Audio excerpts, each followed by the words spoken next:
ఉత్తరాంధ్రలో మొత్తం clean sweep చేసేసింది. సో, ఉత్తరాంధ్రలో మళ్ళీ వైసీపీ పాగా వేసే పరిస్థితే లేదు. సో, ఈ నేపథ్యంలో మరి దాని నుంచి ఏమన్నా బయటపడేందుకు ఈ విష ప్రచారాలు వైసీపీ వాళ్ళు చేస్తున్నారనుకోవచ్చా? అండ్ ముఖ్యంగా కంపెనీల పేరు చెప్పి కూటమి అక్కడ భూములను కొల్లగొడుతుంది అని చెప్పి ఇప్పుడు కొత్తగా ఒక ప్రచారాన్ని తెర మీదకి తీసుకొస్తున్నారు.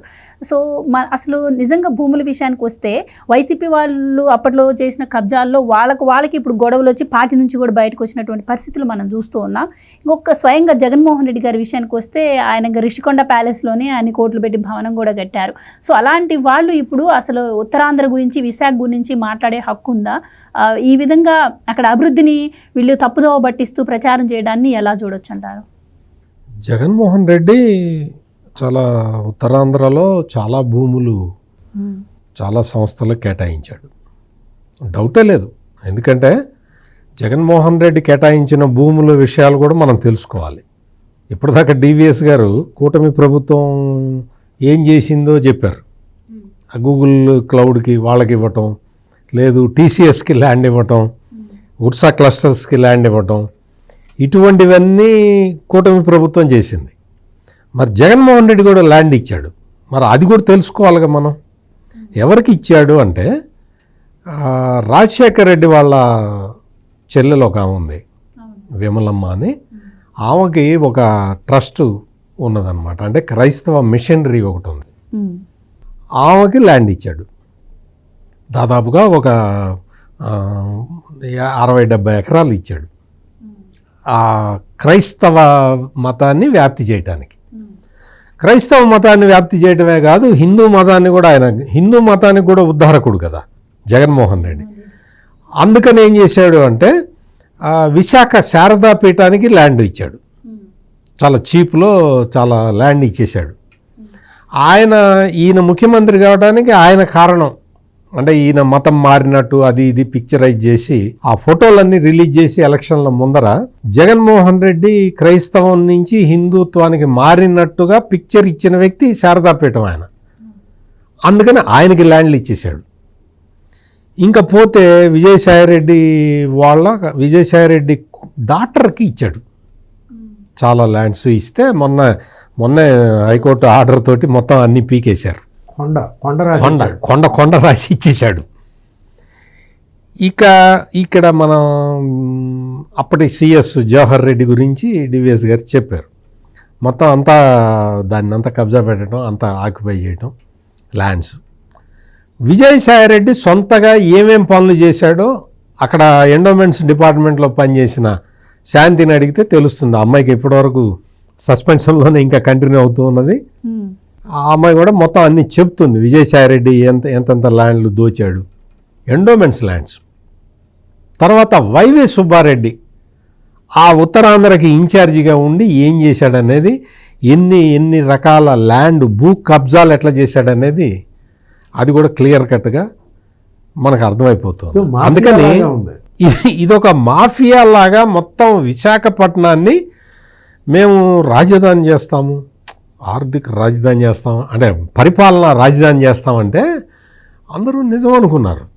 పరిపాలనా రాజధాని అంటే ఇది, ఈ మాఫియా కింగుల్ని దించటం. ఇక్కడ జగన్మోహన్ రెడ్డి ఏంటంటే ముందర విశాఖపట్నం మీద ఎప్పటి నుంచో కన్నుంది. అందుకనే వాళ్ళ అమ్మని అక్కడ పోటీకి పెట్టాడు. వాళ్ళ అమ్మ ద్వారా పాగా వేద్దామని ప్లాన్ చేశాడు. కుదరలా, ఓడిపోయింది. అప్పటి నుంచి ఈయనకి మనసులో రగిలిపోతుంది, మనం విశాఖపట్నాన్ని కబ్జా పెట్టాలని. అందుకని ఈ ల్యాండ్ అలాట్మెంట్లు ఇవన్నీ చేసుకొని మేనత్తను దించాడు, చిన్నానందించాడు, ఎవరు సాయిరెడ్డిని దించాడు. అందరూ మొత్తం వీళ్ళ ఈ గ్యాంగులకి ఇవన్నీ. ఆ విజయసాయిరెడ్డి గ్యాంగ్ ఏమో నెల్లూరు గ్యాంగ్ కదా, వాళ్ళకి వైజాగ్ తోటి ఏం పని. సుబ్బారెడ్డి గ్యాంగ్ ఏమో ఒంగోలు గ్యాంగ్ కదా, వాళ్ళకి వైజాగ్ తోటి ఏం పని, ఉత్తరాంధ్రతోటి వాళ్ళకి ఏం పని. జగన్మోహన్ రెడ్డి అంటే పులివెందుల గ్యాంగు, ఆయనకి ఏం పని అక్కడ. వాళ్ళ అమ్మ అంటే పులివెందులు అనుకో, ఆమెకేం పని అక్కడ ఉత్తరాంధ్రలో జగన్మోహన్ రెడ్డికి బాక్సైట్ నిక్షేపాలు ఉన్నాయి, ఖనిజాలు ఉన్నాయి, మైనింగ్ ఉంది. దానికి సంబంధించి ఆ లెక్కలు డొక్కలు తేల్చుకోవటంలో చాలా బిజీగా ఉంటాడు జగన్మోహన్ రెడ్డి. అందుకని మొత్తం అక్కడంతా కబ్జా పెట్టాలి, మొత్తం అంతా ప్లాన్ చేసుకున్నాడు. వాళ్ళ నాన్న టైంలోనే అక్కడ బాక్సైట్ ఖనిజ నిక్షేపాలని తవ్వకం మొదలుపెట్టారు. ఫ్యామిలీ దిగింది. ఫ్యామిలీ మొత్తం అక్కడ దిగి నంజుకు తింటున్నారు, అక్కడ ల్యాండ్స్ తిన్నారు మొత్తం. అంటే ఇప్పుడు ఉప్మా లాగా తిన్నారు. ఫ్యామిలీ ఉప్మా తిన్నట్టుగా. ఇప్పుడు ఆ ఫేజ్ అయిపోయింది. ఆ ఫేజ్ అయిపోయి వాళ్ళ దగ్గర ఇప్పుడు ఈ కూటమి ప్రభుత్వానికి ముఖ్యమంత్రి చంద్రబాబు నాయుడుకి కూడా కొంచెం దయా దాక్షిణ్యం ఉండాలి. వాళ్ళు శుభ్రంగా తింటున్నారు కదా, ఊరుకోవాలి కదా. ఈయన వచ్చి భోగాపురం ఎయిర్పోర్ట్ అన్నాడు. భోగాపురం ఎయిర్పోర్ట్కి డెడ్ లైన్ పెట్టేశాడు. ఆ మొత్తం ఇప్పటికి 75, ఇందాక డివిఎస్ గారు చెప్పినట్టు 75% వర్క్స్ కంప్లీట్ అయిపోయినాయి. అది మొత్తం 2026 డిసెంబర్ కల్లా అది స్టార్ట్ అయిపోతుంది. అది స్టార్ట్ అయిపోవటమే కాకుండా విశాఖపట్నం నుంచి భోగాపురం వెళ్ళటానికి సముద్రం ఒడ్డు నుంచి ఒక సపరేట్ రోడ్ వేసేయండి, విశాఖపట్నం డిస్టర్బ్ కాకూడదని చెప్పేసాడు ఈయన. ఆ రోడ్ వర్క్స్ నడుస్తూ ఉన్నాయి. అంటే ఒక అరగంటలో ఆ గంటలో విశాఖపట్నం నుంచి భోగాపురం వెళ్ళిపోయేలాగా ప్లాన్ చేసుకుంటున్నారు అక్కడ అది ఈ సాఫ్ట్వేర్ కంపెనీలన్నీ దించుతున్నాడు. మొత్తం అన్ని గూగుల్ క్లౌడ్, టీసీఎస్ వాళ్ళైతే వాళ్ళు ఆల్రెడీ వర్క్ స్టార్ట్ చేసి వాళ్ళు క్యాంపస్ పెడుతున్నారు అక్కడ. మొత్తం ప్రపంచం మొత్తం సాఫ్ట్వేర్ రెసిషన్లో ఉన్నది. మొత్తం సాఫ్ట్వేర్ కంపెనీలన్నీ లే ఆఫ్లు ప్రకటిస్తూ ఉన్నాయి, ఉద్యోగాలు పోతూ ఉన్నాయి చాలామందికి. మరి విశాఖపట్నంలో ఇప్పుడు ఉర్సా క్లస్టర్స్ ఉంది, అది ఆర్టిఫిషియల్ ఇంటెలిజెన్స్ టెక్నాలజీలో మాస్టర్ వాళ్ళందరూ కూడా. వాళ్ళు వచ్చేస్తున్నారు, గూగుల్ వాళ్ళు అక్కడ క్యాంపస్ స్టార్ట్ చేస్తున్నారు, టీసీఎస్ క్యాంపస్ వచ్చేస్తున్నది. ఇవన్నీ వచ్చేసిన తర్వాత వచ్చేస్తే ఆల్రెడీ గ్రౌండ్ అవుతూ ఉన్నాయి. ఇటువంటి పరిస్థితుల్లో నీకు మొత్తం నేను కొట్టేయాల్సిన ల్యాండ్లన్నీ ఈ చంద్రబాబు నాయుడు సాఫ్ట్వేర్ కంపెనీలకి ఇస్తున్నాడు.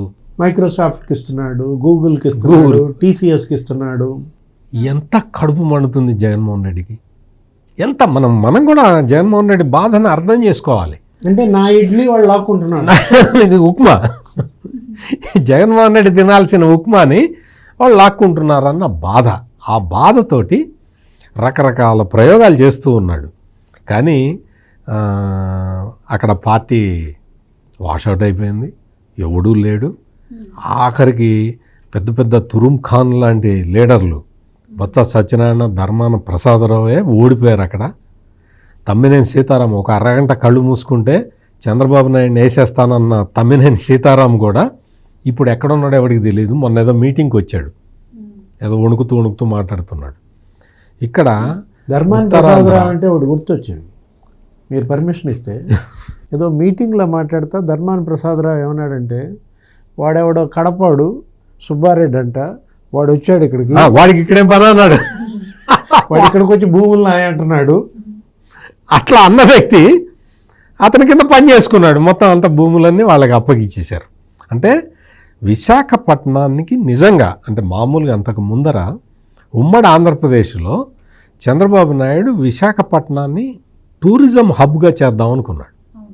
పర్యాటక రంగానికి హబ్గా చేద్దామని ఆయన ప్లాన్ చేశాడు.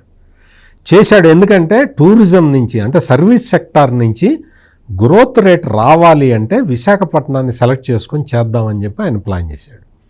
ఆ తర్వాత విభజిత ఆంధ్రప్రదేశ్లో టూరిజంతో పాటు ఈ సాఫ్ట్వేర్ కంపెనీలని ఆయన ఎప్పటి నుంచో ప్లాన్ వేశాడు. శ్రీకాకుళం, విజయనగరం, విశాఖపట్నం.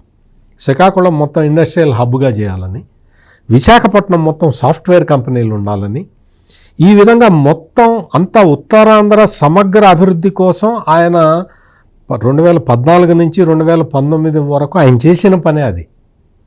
ఆ ప్లాన్ అంతా చెడగొట్టాడు. ఇప్పుడు ఏంటంటే అప్పుడు వేసిన 2014 నుంచి 2019 వరకు వేసిన ప్లాన్ రెడీగా ఉంది కాబట్టి చంద్రబాబు నాయుడు రాగానే టకటక ఇంప్లిమెంట్ చేసేస్తున్నాడు. జగన్మోహన్ రెడ్డి లాగా అక్కడ సాఫ్ట్వేర్ కంపెనీల కోసం మిలీనియం టవర్స్ కడితే దాన్ని అందులో నుంచి అన్ని కంపెనీలను ఎళ్ళగొట్టేసి బూజులు పెట్టేలాగా చేశాడండి. ఎంత విలువైన ఆ మిలీనియం టవర్స్ని పాడుపెట్టాడు ఈ జగన్మోహన్ రెడ్డి.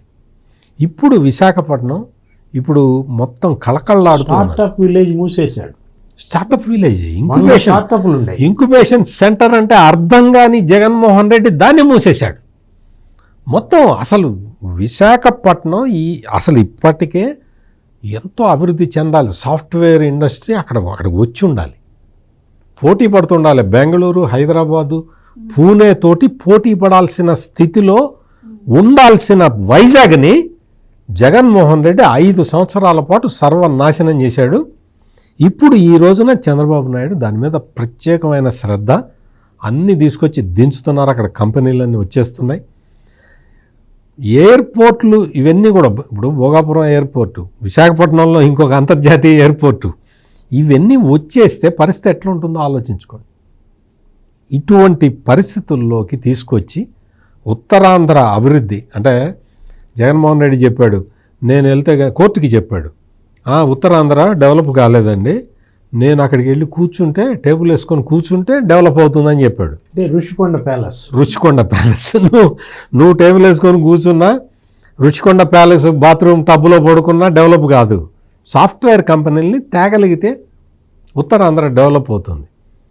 ఆ సాఫ్ట్వేర్ కంపెనీలని తెస్తున్నారు. ఉర్సా క్లస్టర్స్ అని ఒక కంపెనీ వస్తూ ఉన్నది. దాని భారీ ఎత్తున ఏఐ టెక్నాలజీని ఉపయోగించే సంస్థ అది. వాళ్ళు తీసుకొచ్చి వాళ్ళు అక్కడ కంపెనీ పెడతామంటే వాళ్ళకి ల్యాండ్ ఇచ్చారు, గవర్నమెంట్ ల్యాండ్ ఇచ్చింది, ఇంకా అగ్రిమెంట్ చేసుకోలేదు, ఇంకా జియో కూడా రాలేదు. వాళ్ళకి ఎకరం 50 లక్షల రూపాయలకి ఇచ్చారు. వాళ్ళు ఇంకొక సాఫ్ట్వేర్ కంపెనీ కూడా పెడతారు దీనికి అనుబంధంగా, దానికి ఎకరం 1 కోటి రూపాయలు. ఈ జగన్మోహన్ రెడ్డి ఉర్సా క్లస్టర్స్కి 99 పైసలకి ఇచ్చారని చెప్తాడు. ఎకరం 99 పైసలకి ఇచ్చారని చెప్తాడు. ఎక్కడ జియో బయట పెట్టమను, ఎక్కడైనా అటువంటి నిర్ణయం తీసుకోలేదు. ఉర్సా క్లస్టర్స్ మీద విపరీతమైన దుష్ప్రచారం చేస్తున్నాడు ఈ జగన్మోహన్ రెడ్డి. ఇదే ఉర్సా క్లస్టర్స్ తెలంగాణ ప్రభుత్వంతో కూడా అగ్రిమెంట్ అయింది. తెలంగాణ గవర్నమెంట్ కూడా వాళ్ళతో అగ్రిమెంట్ చేసుకుంది. ఏ టెక్నాలజీ కొత్తగా రావాలి, అంత మొత్తం వాస్తవిక డేటాను ఉపయోగించుకొని రాష్ట్ర ప్రజల అభివృద్ధికి ప్లాన్ వేసుకోవాలి. దానికోసం అని చెప్పి ప్రభుత్వాలు ప్రయత్నం చేస్తూ ఉంటే, ఇక్కడ జగన్మోహన్ రెడ్డి వాళ్ళ అన్నయ్య ఒక ఆయన ఉన్నాడు తెలంగాణలో, ఆయన పేరు కేసీఆర్ అంటారు. ఆయన మొదలుపెట్టాడు ఇప్పుడు ఆ ఉర్సా క్లస్టర్స్కి భూములు ఇచ్చారు, ఉర్సా క్లస్టర్స్కి ఉర్సా క్లస్టర్ కరెక్ట్ కాదు, అది కాదని చెప్పి ఆ కేటీఆర్ వీళ్ళందరూ మొదలుపెట్టారు. వీళ్ళందరికీ ఏంటి అంటే, ఈ ఉర్సా క్లస్టర్స్ వస్తున్నది కంపెనీ, కొత్త కంపెనీ వస్తున్నది. కొత్త కంపెనీ ఏ టెక్నాలజీ ఏమన్నా 10 ఏళ్ళ నుంచి ఉందా, 20 ఏళ్ళ నుంచి ఉందా? అందులో అనుభవం ఉన్న కంపెనీలు ఎక్కడి నుంచి వస్తాయి? వచ్చారు, పెడుతున్నారు. అక్కడ వాళ్ళు ఎంప్లాయ్మెంట్ కూడా చెప్తున్నారు. 2000 మందికి మేము ఎంప్లాయ్మెంట్ ఇస్తామని చెప్తున్నారు. ఇదో ఒక కండిషన్ పెట్టారు, నువ్వు 2000 మందికి ఎంప్లాయ్మెంట్ ఇస్తా అన్నావు, 1500 మందికి నీ సాఫ్ట్వేర్ కంపెనీలో ఎంప్లాయ్మెంట్ ఇస్తా అన్నావు. ఇవన్నీ ఇస్తేనే ఇప్పుడు ల్యాండ్ నీకు ఇస్తున్నాం కదా, ఇవన్నీ కూడా నువ్వు ఫుల్ఫిల్ చేస్తేనే నీకు 2 ఏళ్ల తర్వాత నీకు ల్యాండ్ రిజిస్టర్ చేస్తామని చెప్పారు. ఆ విషయం తెలుసా జగన్మోహన్ రెడ్డికి? జగన్మోహన్ రెడ్డికి పార్టీ కార్యాలయాలు కట్టుకోవటానికి ఎన్ని ఎకరాలు తీసుకున్నాడు రాష్ట్రం మొత్తంలో? ఒక్క ఉత్తరాంధ్రలో అసలు శ్రీకాకుళంలో ఒక ట్రైబల్కి చెందిన ల్యాండ్ని ఆక్యుపై చేశాడు వెళ్ళగొట్టి పార్టీ ఆఫీస్ కోసం. విజయనగరంలో అంతే 44 ఎకరాలు తీసుకున్నారు. మొత్తం రాష్ట్రం మొత్తంలో 44 ఎకరాల భూమి, ఎకరం 1000 రూపాయలకే, ఎకరం 1000 రూపాయలకి లీజు. అది కూడా అసలు ఇంకోటి ఏంటో తెలుసా, వీళ్ళు శ్రీకాకుళం, విజయనగరం, విశాఖపట్నంలో అండి ఉత్తరాంధ్రలో 2 ఎకరాలు కేటాయించినట్టు గవర్నమెంట్కి పెడతారు. గవర్నమెంట్ దగ్గర నుంచి ఆర్డర్ తెచ్చుకుంటారు. అక్కడ వాస్తవంగా ఉండే ల్యాండ్ 12 నుంచి 15 ఎకరాలు ఉంటుంది. అంటే 2 ఎకరాలు జీవో తీసుకుంటారు, మిగిలిందంతా కూడా పార్కింగ్ అని చెప్పి కబ్జా పెట్టాలని ప్లాన్ చేశాడు ఈ జగన్మోహన్ రెడ్డి. గవర్నమెంట్ మారింది కాబట్టి సరిపోయింది, కానీ లేకపోతే 43 ఎకరాలు వాళ్ళు గవర్నమెంట్ దగ్గర నుంచి తీసుకున్నది, 10 ఎకరాలు ఒక్కొక్క చోట 10 ఎకరాలు కబ్జా పెట్టేది. అంటే మొత్తం ఎన్ని వేల ఎకరాలండి? ఇది జగన్మోహన్ రెడ్డి చేసిన ల్యాండ్ అలాట్మెంట్. ఇప్పుడు వీళ్ళేమో కూటమి ప్రభుత్వం అంత సాఫ్ట్వేర్ కంపెనీలకు ఇస్తున్నారు. What is wrong in it? Please subscribe to Leo news for more videos.